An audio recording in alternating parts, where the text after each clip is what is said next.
Hi, this is Rob Krieger at the Red Rock Golf Center here in St. George, Utah. And today what we're going to talk about is how to set the hands at the top of the swing. Now there's a big difference when you're talking about an iron and you're talking about a wood or a tee shot. So let me start off and explain a little bit about what we mean by the hand set. Hand set is usually either how we hinge our hands, how we cock our wrists, or basically if we want to hinge them. And what happens when we do this move with our hands and we start to hinge them, it starts to load up power. Now depending on the type of shot that you're hitting, whether you're hitting it down on the ground or up on a tee, there's two different ways to take the club back in order to make sure that you come through with the right angle of attack and with that club striking the golf ball where it needs to be. So when you go to get set up, whether it's an iron or a fairway wood or a hybrid, try to play it about 3 inches off of your left heel here, off your front foot. Make sure your hands are slightly ahead of the golf ball.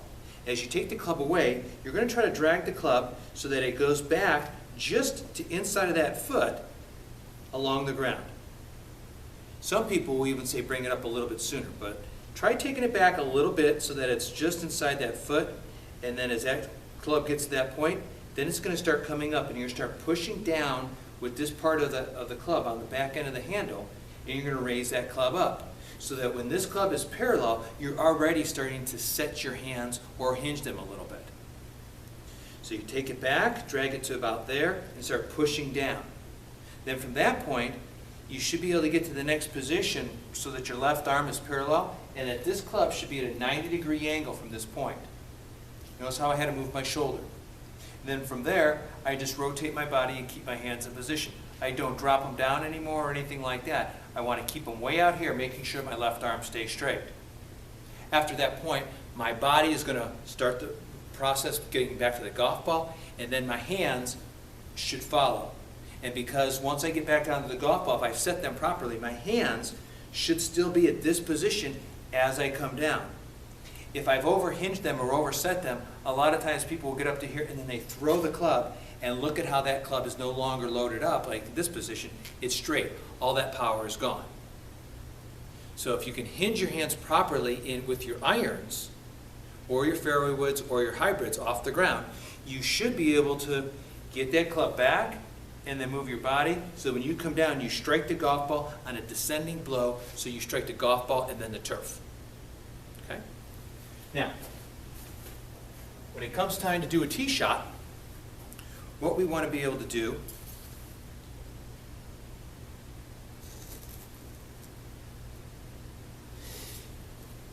we play the golf ball a little bit further forward.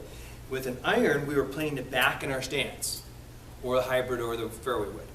But with a tee shot, because it's up in the air now, we actually want to catch this golf ball so when this club comes down, it's going to bottom out and then catch the golf ball in the upswing.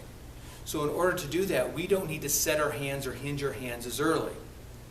But we still need to set them because setting your hands or cocking them or hinging them provides power. And with the tee shot, you want as much distance as possible. And just by setting your hands, that loads up the power. So we play the golf ball a little bit further forward in our stance, closer to our front foot. From that point, as we take this club back, I want to make sure that the club stays along the ground to just outside of my foot now. So I'm going to drag that club a little bit longer on the ground. As you do that, this is a longer club anyway. That's going to help you maintain a very shallow arc, so when you come down, you'll be able to hit that golf ball in the upswing. So we take the club, we drag it along the ground a little bit lower. Then from this point, notice how my elbow is now away from my body. It's not tucked in here like it was with the irons, but it's out here away. So as I take the club back, I drag along and I really reach out. From that point, now as my left arm starts to get parallel to the ground, this club is not in a 90-degree angle yet. It's short of that.